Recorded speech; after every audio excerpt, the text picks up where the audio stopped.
The thing is, I wish I could have more of an opinion on how to fix the British thing, but I just don't know enough. I need to sit down. I need to take a day with just like a group of people who are low on the autism so I can understand them, which good luck finding that here, who know about how the British parliamentary system works so that I can kind of get it down and kind of get the nuances. But the nuances are the most important part. The nuances are where most of the action happens. And that just takes time. Just learning that just takes time. There's probably a lot that I could learn about that too, because I've been covering US stuff for the last few years, and I've only really been interested in politics for about 10 years, so probably a lot about it that I could learn as well. But yeah, with what little I do know, I'm happy to help with that. But similarly to the way I learned how the US works, is just doing these streams and talking about it. So it is an election year in the UK coming up, so we may be talking about UK stuff a lot more. And also, it's like, how does like Great Britain as a whole act? Because you've got like you got the Kingdom of Wales, you've got Scotland, you've got North Ireland, or Southern or Northern or whatever Ireland. You've got all of these different disparate systems operating within the United Kingdom. I just don't know how they work. I don't know how much of an influence the Kingdom of Wales has on the overarching politics of Great Britain, or do they? Because they are kind of the brunt of a lot of jokes. But it's like, yeah, well, technically, so are Appalachian rednecks, but they still have quite a bit of it. They are getting more and more influence every day as areas like West Virginia become more and more prominent. So, Wales is not a minor correction. I'm not criticizing you, but Wales isn't a kingdom, but they do have, like, there's the main thing that's different there is that there's this set of parties which only the Welsh vote for, which always get 5 to 10 seats, like the DUP. I think that's Welsh, isn't it, chat? And then Scotland, always every region SNP. So that's their cross to bear. And then Northern Ireland have their own weird individual parties. So the three other nations within the Union are kind of just spoilers politically. They don't make a huge difference except by ruining their own shit. Like, if Scotland would stop voting for the SNP, their situation would drastically improve. I could have sworn I heard that Wales was an actual kingdom and whatnot. Like, they have their own monarchy and stuff like that. They have their own devolved house of parliament or something, but I can't remember what it's called. But they're not a kingdom, no. Same king. Like the United Kingdom is the one over which there is one king. Okay, gotcha. Are they kind of like? Well, I should say they're not like states, because they wouldn't. There's no way they would be like states. Are they more like provinces? Do you know anything about Canadian style? I don't know a lot about Canadian style, but they are more like states, except that obviously one of the 4 states is much larger and more influential. Yeah, and you don't really have checks and balances set in there to kind of create more level playing fields with that. No, the states aren't considered to be equal. No, England is the dominant state of the Union. Yeah, because we've got and this is just one of the checks and balances, because do you know the story of Rhode Island during the I believe it was the Second Continental Congress? Possibly. You ever heard about that? So when they were trying to form how our government was going to be created, they were trying to figure out the legislature. And they came up with basically what is the House of Representatives, which is based on population. Every state will have a certain amount of representatives to go to the Congress, and they vote on laws, and then et cetera, et cetera, et cetera. And then Rhode Island, which was the smallest colony, which is the smallest of the colonies, said, well, then we would never get a say, because we have the smallest population. Yeah. We would have to bend to the whim of Massachusetts and New York and Pennsylvania every time. We would never get a say. And they're like, well, that dems the brakes, my dude. And they're like, all right, well, then we're out. And one of the rules of the revolution was, if all of the representatives of all of the colonies have to be in on this, otherwise it's a no-go. So they were like, all right, well, how do we solve the Rhode Island problem? And they solved it with the Senate. So with the House of Representatives, each state based on their population, gets people, right? Everyone knows that. With the Senate is every state, every colony, every state gets two representatives. Yeah. And how that worked was, again, this was changed in the 20th century, but how it worked was the people voted for their representatives, and that was the House of Representatives. Yeah. And the state legislature, however that state decided to make it form its legislature, and it is different depending on the state. Yeah. The state legislature votes on the senators. The people do not vote on the senators because that would defeat the purpose of the states being represented in the lawmaking process. And of course, that got messed up during the 20th century when they decided that the average citizen should vote for the senator, and that makes absolutely no sense when you actually look into there's why no point the in Senate having exists. There's no point in having separation between Senate and House at that point, pretty much. Well, they make the argument, and this is an argument that the Senate is the check and balance to the populist vote of the House of Representatives, because both houses need to agree on something in order for it to go through. So the Senate is the counter to the pure popular vote methodology. I know it's flawed. Yeah, it doesn't really elected from the same place. Then it's barely a check and balance. It may be by matter of like being out of phase of the election timings, but that's often not true either. So it is there are that is one of the things that absolutely needs to be fixed, and it's going to be rough to get people to be like, hey guys, but proper education, proper, that's the thing. Proper education, proper cultural, proper changing of the culture will allow that to be a thing again, because it's like, this is what the founding fathers intended. This is the way it's supposed to be. And the people electing senators is wrong, and that power needs to go back to the state in order to truly attain a good level of check and balance.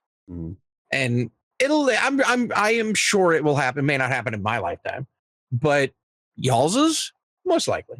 I see it happening in the next 40, 50 years.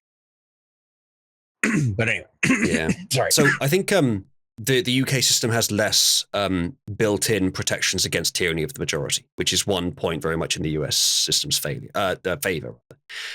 So yes, the other states in the Union don't have as much assumed level playing field power. But they do still have influence, and they do still set their own laws to a large extent.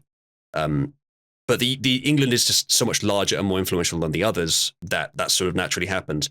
I think maybe the correct balance was to just conquer them rather than to just say we're a union now. But just like, okay, no, it's just England. You get a say because you're in the region that gets the say, just like everyone else in England does. Very, very manifest destiny pilled there, Uzalu. Yeah.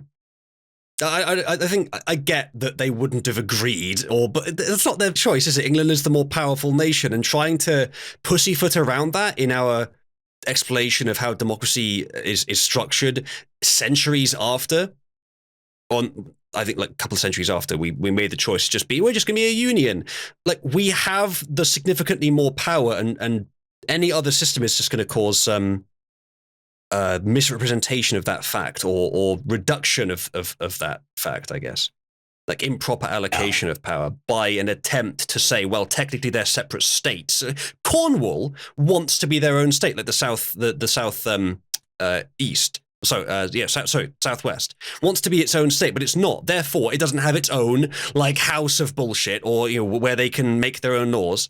Wales does, because it just happens to be a slightly thicker line on the map. No. Conquer them. I mean, creating a state-like system and starting to establish power in the lower areas and working your way up wouldn't be a bad idea. But would that work with your culture and stuff like that? Because it's one thing if we can learn one thing from the 20th century, it's that not every culture is ready for democracy or representative republic. So you're saying that we should just impose it on the Scottish? Yes, I'm with you. Oh dear. Look, Scottish, you get the vote when you can prove that you're willing to vote for someone other than the SNP. Yeah, and that was going to be my other thing, Chilgron, or will ever be ready for it. That like there are just some cultures that just don't want it, and it's like, okay, yeah, I guess that's fine. That's fine. But it's like, given we do invented it, you I not? think we are ready for it. But Yeah, it's the thing is, do you not want it because you're culturally used to a king, or do you not want it because you genuinely don't think it's good? bear in mind, Wes, Because I mean, the monarch is barely part of the political system at all. oh no, It's I'm not talking mostly about. ceremonial. I'm not necessarily. I'm not necessarily talking about Okay. England. Okay. I'm talking about like. I'm just gonna pick.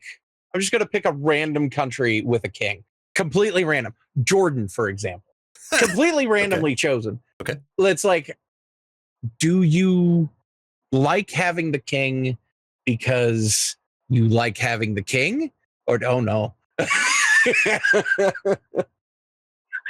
Why have you made me a Welsh wizard, though?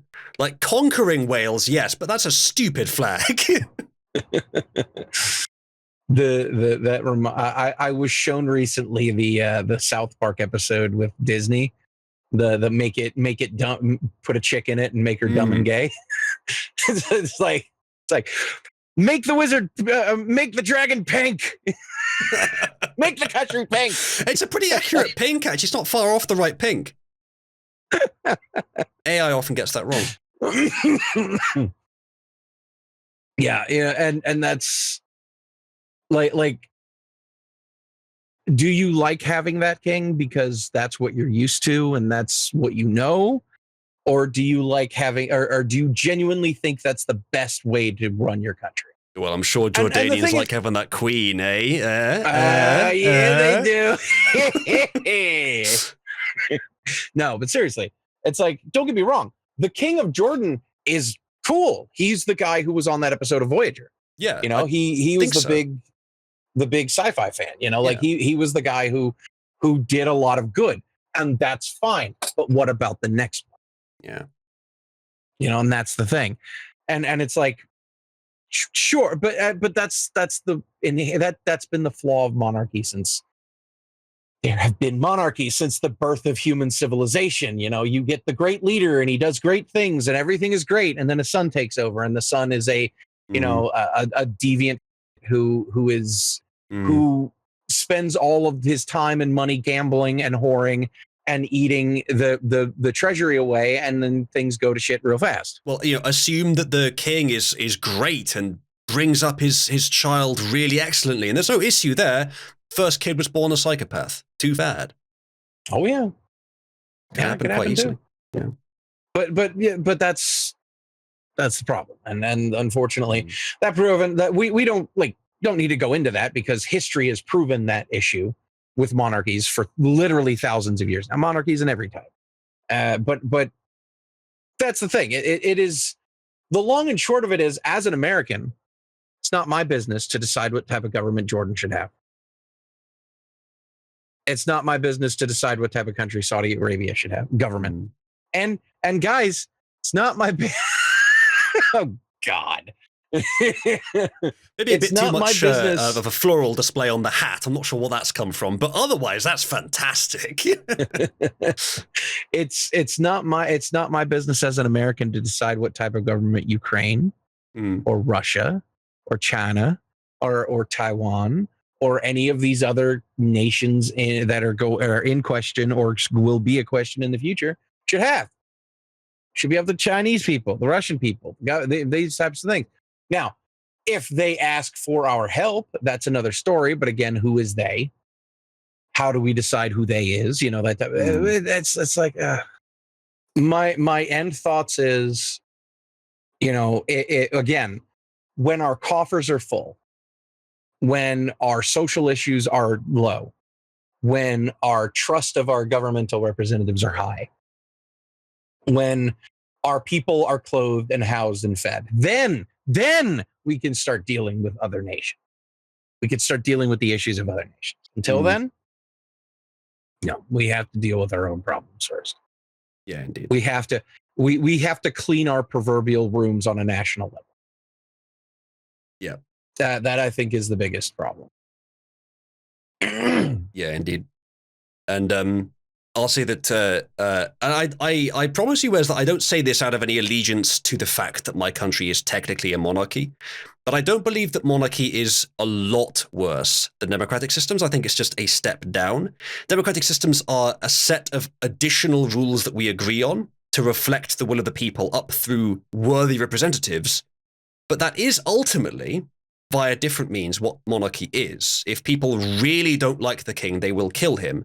And if a king's going to continue, they have to keep the people somewhat happy. And those are the basic mechanisms that democracy enforces. Democracy, we just agree on a few more rules to sort of smooth out the rough edges of monarchy and sort of modernize it. We have to agree on more rules and we have to implement more systems to make it work. But as long as we can, it's better.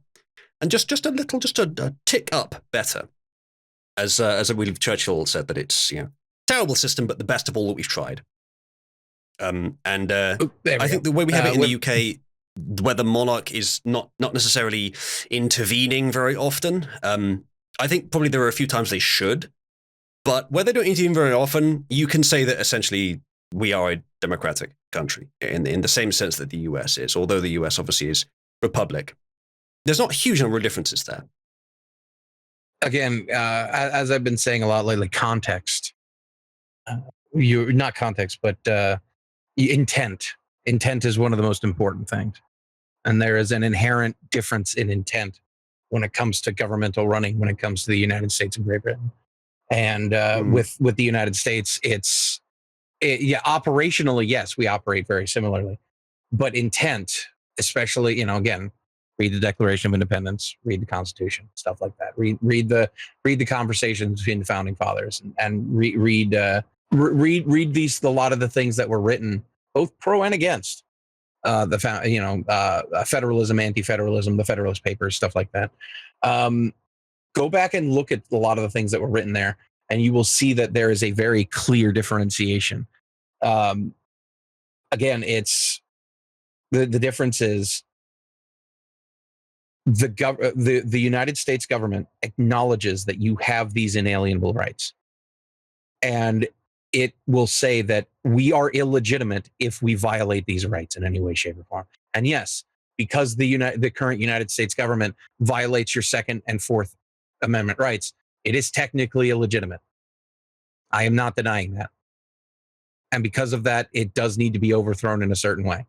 If that's your gotcha against that, I will not disagree. And that's part of the thing where every other nation kind of goes, okay, you are allowed to do these things. You are allowed to speak when you want, except when, et cetera, et cetera, et cetera.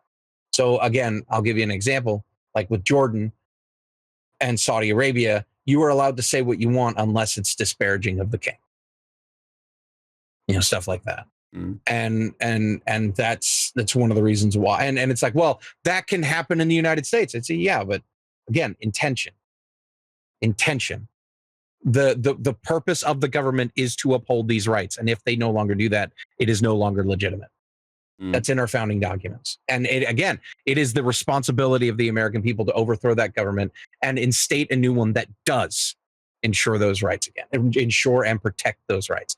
Protecting your inalienable rights versus violating those inalienable rights, and allowing you to do these things versus disallowing you to do these things. You can argue that it's a minor difference, but in those narrow margins means all the difference in the world, in my opinion.